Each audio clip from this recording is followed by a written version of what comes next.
Good evening. This week, Benazir Bhutto returns from her political exile to Pakistan.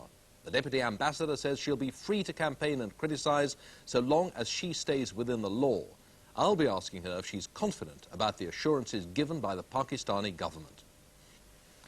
Next Thursday, Benazir Bhutto, the 32-year-old daughter of the executed Pakistani Prime Minister Zulfikar Bhutto, returns to Pakistan after over 2 years of political exile. Big crowds are expected to greet her. The government of President Zia is showing some signs of nervousness about her return. Today, Mohammad Khan Junejo, the Prime Minister, went to the Bhutto power base, Lahore, and promised the people there cheaper cooking oil and granted ownership rights to hundreds of thousands of squatters in shanty towns.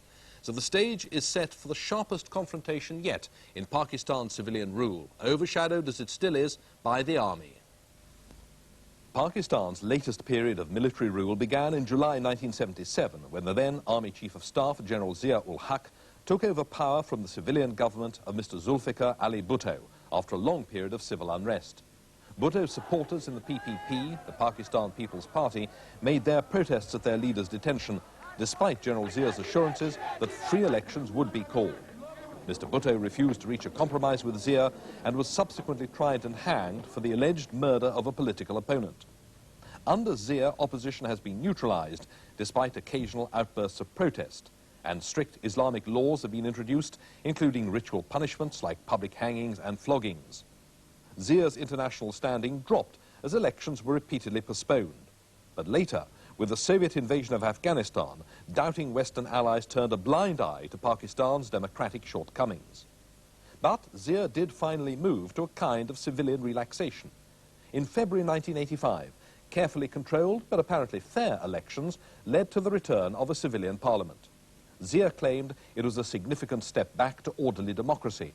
The opposition, especially the PPP, urged a boycott, but between a third and a half of voters turned out, allowing Zia to claim that the people supported the path he had set out.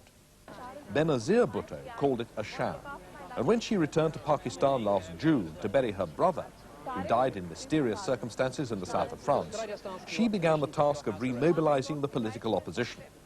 On December the 30th, Zia lifted military rule and also ended a 20-year state of emergency.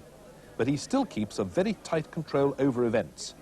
Under the Political Parties Act, any party must be registered.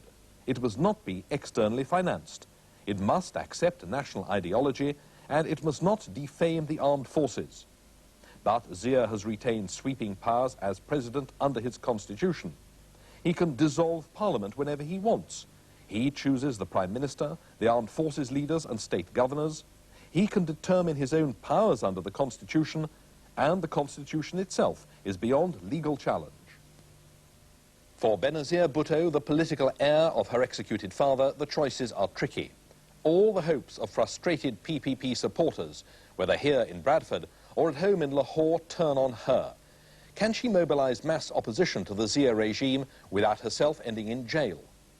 At present, the PPP has submitted its accounts to the Pakistani authorities, but it's also challenging the legality of the Political Parties Act in the courts.